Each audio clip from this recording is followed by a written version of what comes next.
Hello friend, good afternoon, જય શ્રી કૃષ્ણ. તો કેમ છો બધા મિત્રો? તો જો વાગી ગયો છે બપોરનો 1:30 અને હું આવી ગઈ છું હવે રસોડામાં રસોઈ બનાવવા માટે.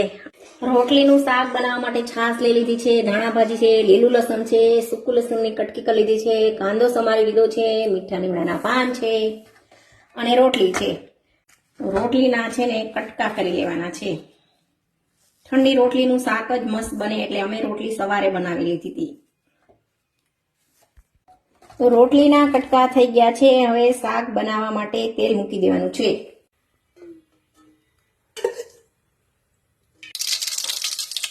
તેલ ગરમ થઈ ગયું છે તો હવે એડ કરશું રાઈ, જીરું, મીઠ,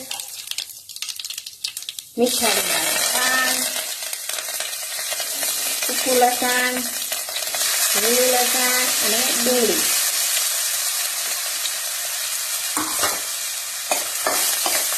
બરાબર મિક્સ કરી દઈશું.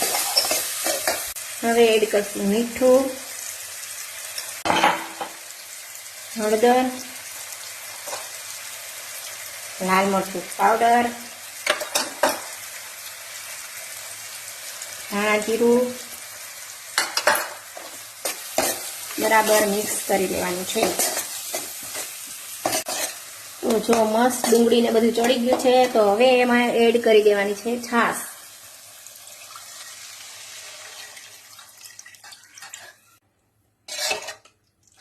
જો મસ્ત વઘાર થઈ ગયો છે ને, હવે થોડી વાર ઉકળે પછી એમાં એડ કરવાની છે રોટલી.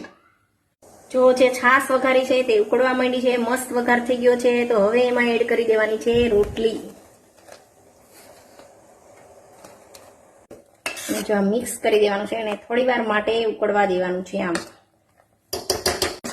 તો જો રોટલીનું શાક રેડી થઈ ગયું છે તો હવે એમાં એડ કરી દઈશું ધાણા ભાજી.